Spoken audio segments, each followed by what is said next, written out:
নমস্কার বন্ধুরা, কেমন আছেন সবাই? আশা করছি ভালোই আছেন। তো আমি আজকে ছোট্ট একটা ভিডিও নিয়ে চলে এসেছি আপনাদের সামনে। তো দেখতে থাকুন আমি আজকে কি বানাই। তো বুটের ডাল ভিজিয়ে রেখেছিলাম, তো এটাকে বেটে বড়া করে পেঁপে আর আলু দিয়ে রসা করব। তো চলুন দেখতে থাকুন কি করে আমি রেসিপিটা বানাই। ডাল বেটে নিয়েছি, তো এখন এখানে দিয়ে দেবো একটু কালো জিরে, লবণ, লঙ্কা সব দিয়ে একসঙ্গে বেটে নিয়েছি। তো কড়াইতে তেল গরম হয়ে গেছে, তো আমি এখন একটু একটু করে বড়াগুলি ভেজে নিচ্ছি।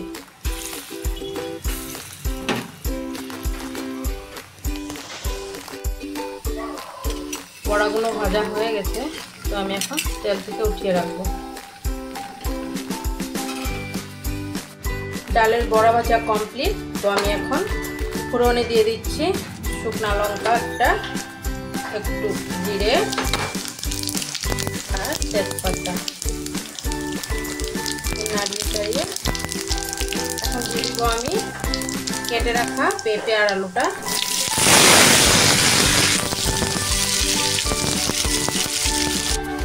মশলাতে দিচ্ছি আমি জিরার গুঁড়ো, শুকনা লঙ্কা গুঁড়ো আর একটু হলুদ গুঁড়ো। বাস এতটুকু মশলা ইউজ করবো আমি। হলুদ, লঙ্কার গুঁড়া, জিরার গুঁড়ো আর দুটো কাঁচা লঙ্কা ছিঁড়ে দিয়েছি। এই মশলা আর অন্য কোনো মশলা আমি অ্যাড করবো না এখানে।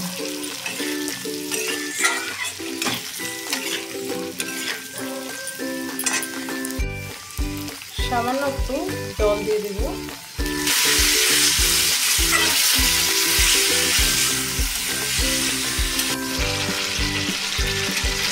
আমার মশলা ভাজা হয়ে গেছে, মশলা দেখুন তেল ছেড়ে দিয়েছে। আমি এখন দিয়ে দিচ্ছি একটু সাইডে গরম জল করে রেখেছিলাম, একটু গরম জল ঢেলে দিলাম।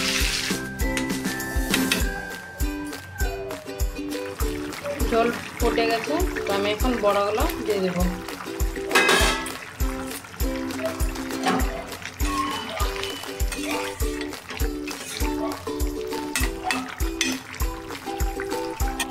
হয়ে গেছে, তো সবার সাথে শেষে একটু গরম মশলা দিয়ে দেবো আমি।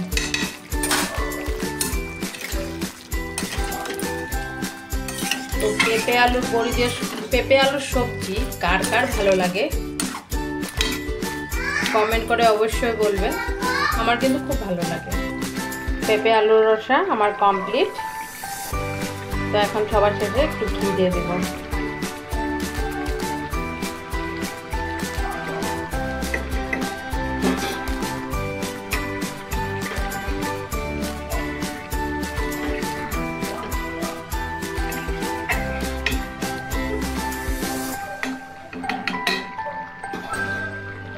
কমপ্লিট হয়ে গেছে, আমি এখন একটা পাত্রে ঢেলে নিচ্ছি। ডালের বড়া দিয়ে আমার পেঁপে আলুর রসাটা কমপ্লিট হয়ে গেছে।